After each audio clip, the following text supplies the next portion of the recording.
people, and welcome back to my little dirty little archaeology podcast. Oops, didn't mean to call it dirty. But we're doing one take here, one take.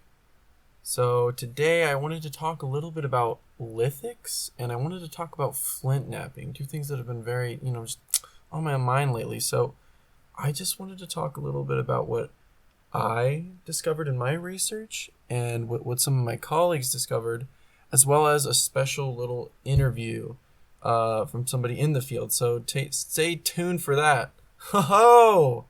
Okay, so I'm just going to start it off by talking a little bit about lithic analysis. It's the study of stone. You've heard of it. And it's been altered by humans in order to create tools and weapons. It's scary.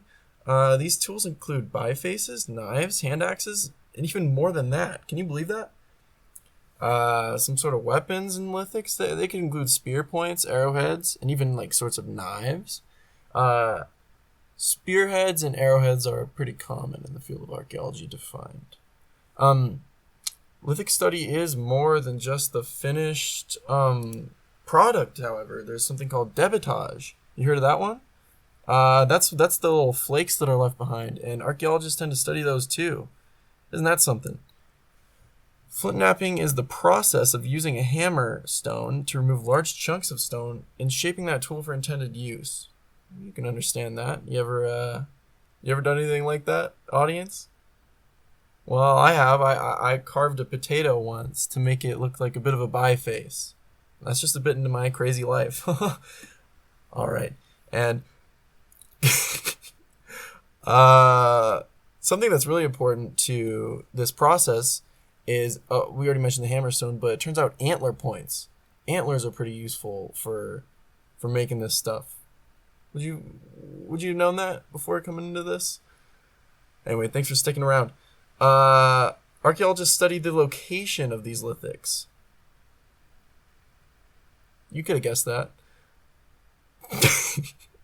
Studying lithics, archaeologists are able to learn how groups hunted, traded, and engaged with others, gathered resources, and what their habits and traits were, and the order of development in a particular area or site. Studying flint knapping helps to facilitate these discoveries because flint knappers are able to recreate these stone tools and learn exactly what was needed in order to make effective and useful tools. Wow. That's great. Now I got some methods to talk about, if you're ready for that. You ready for that? I said one take and I meant it. So I'm going to open up a me mail. That's staying in. Alright, so this thing I got here. I'm gonna read you about I'm gonna read some things here.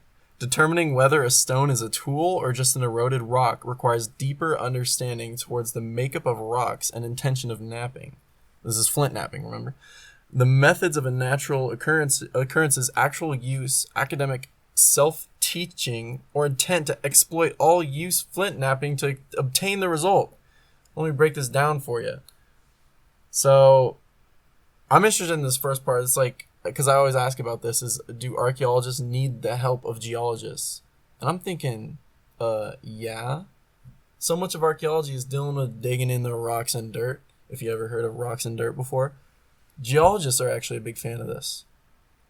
So, seems like a hand-in-hand connection. And I did talk to a professor the other day, and they said, yes, geologists are often used for help in archaeology projects. Okay, another one here I got. There are limits to show how flints can fracture naturally, and there are very rare instances such as plowing, and accidental percussion that can break through flint. The major difference is that there is no intention behind the natural strike versus a man-made strike. Okay, so this is just a bit about flint knapping, a bit about what we can learn by practicing flint knapping, and what we can learn by looking at a piece that was carved. Okay, anything created within the 20th century can be categorized as flakes, replicas, or art lithics. This is from Whitaker in 1999. Interesting fact. There's great importance in understanding human behaviors through stone tools, since humans are the only ones known to have created and used tools made of rock. This is from Bishop in 2013. The significance of a stone tool can range beyond tracing the archaeological record of the past, but also the lucrative business of creating flakes for profit, plus the hobby of recent knappings. This is from Whitaker, 1999. Okay, I got another one here. Though the materials are naturally occurring, there are individuals who use flint knapping as a cultural relic or a means to describe tribal heritage that is not something considered towards those that may have been self-taught or generally unaware of the origins while taking part in events such as knappings. By having both communities of heritage-based learning and academic knowledge fighting for materials against those that knap for hobby or profit does not apply towards the archaeological record. Seems obvious enough to me. Let me get back to reading. When the archaeological record also accounts for the debris, the addition of modern flint knapping creates even more discrepancies, though through extra flakes and ongoing issues like knapping on top of an artifact or trying to pass off fakes to feed the black market. Whoa, whoa, whoa, whoa.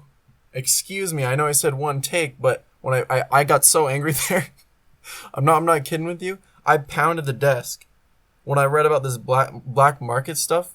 By God, I pounded my little desk, and it stopped the recording. So we're back. We're right back into it. And I'm just, I'm mad.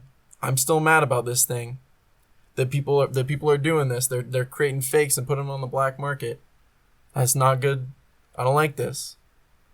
All right. So, anyways, artificial intelligence can recreate flint knapping to an extent. Also, the alternate or augmented reality for flint knapping or recreation is not accessible to the public like the natural material. So good. That technology is there, which maybe is a bad thing because, well, I suppose if it's in the right hands, they'll be good. And so that's like, yeah, because that's a question I was always wondering is like, can you recreate flint knapping with machinery? In a lot of cases, especially it turns out in the public's case, turns out that's still not true. But who knows how long that can be kept from the public? So that some dirty bastards are some dirty criminals are gonna be developing these and putting them on the black market. Ugh, makes me sick to my stomach. Makes me so sick I could spit even. But anyways, back to I got a few more bits here. Another exploration to get public involvement is shown in Oregon through the state's Parks and Recreation Department, requiring archaeological awareness training.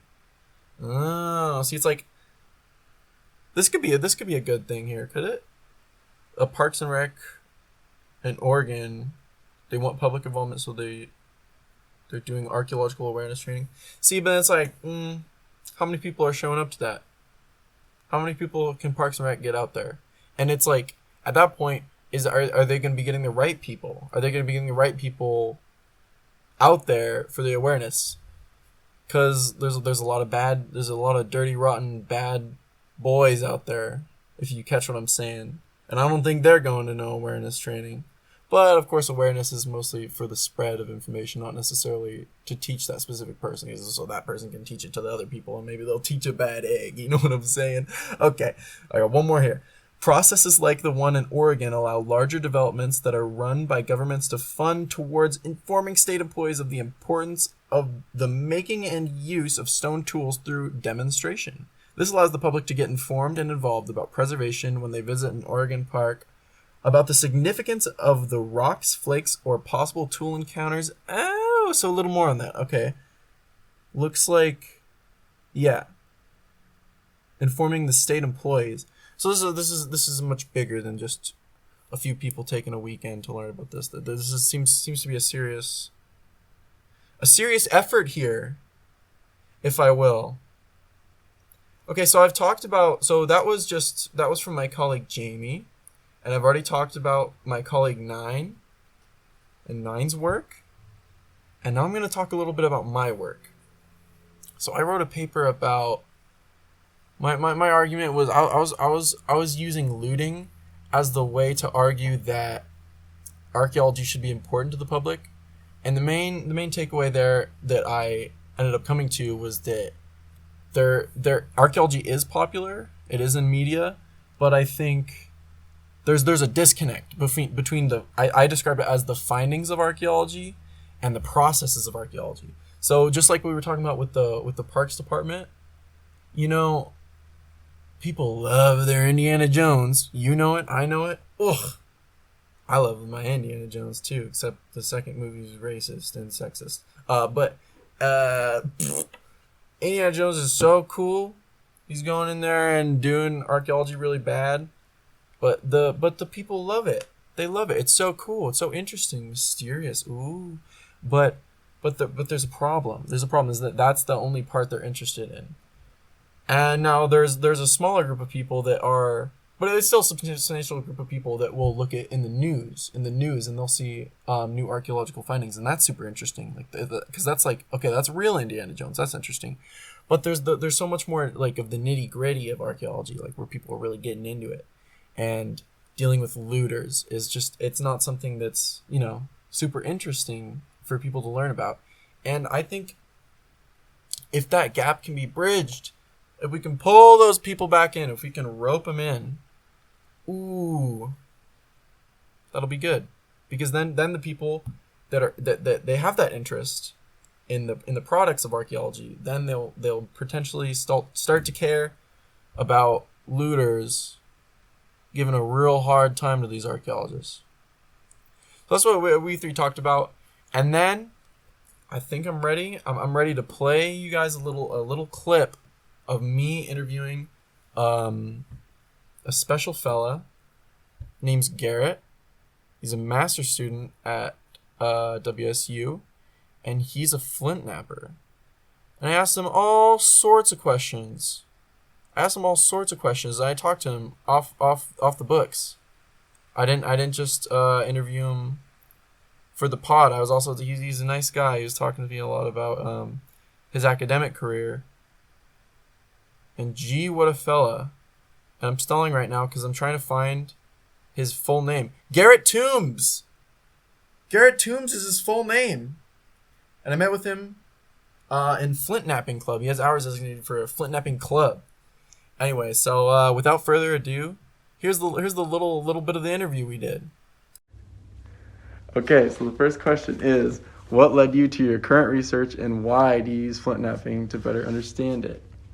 So I got interested in lithics when I found a chert blade on my field school in Israel, and we were studying a Bronze Age occupation. So the directors of the project weren't super interested in lithics at that point, and I had never heard of what a chert blade was. I had no idea what that was, but I thought it was the coolest thing, and they told me to throw it away. And that upset me, and I wanted to learn more about this technology, and it just led me down this path of realizing that there's a lot more to lithics than just rock knocking rather. So then can you kind of explain like how you performing this like leads to the better understanding of these lithics that you might find? Well, flint knapping is the only way that we get a chance to see the processes that actually led to the creation of the artifacts that we find. When you find like an arrowhead in a field, that underwent a lot of different processes to end up in that field and then also be made into the shape that you see it in today. It didn't just become an arrowhead. There were stages of production that it had to go through to get to that point. Okay. Ooh, yeah, okay. Okay, Garrett Toombs. Thank you. Thanks for letting us use you on the show. I just want to say that I did talk to him a little bit about his field school experience because I'm looking into that too. And so he's talking about that Israel field school where he had that experience. He said it felt a little bit more like, that one felt more like work to him, and it was cool to travel. But he said that the one he did in the States actually ended up being a better educational experience. So anyway, I'm glad you guys listen to this show. I hope somebody listens to this show. This is my little archaeology podcast. Ooh, and we're approaching the 15-minute mark is coming in hot. So I just spread the word. Don't loot artifacts, you dopes. Come on. Maybe we can have a better world for us, for the archaeologists that want to do a good job. All right, thank you guys. Well, I'll catch you in the next one.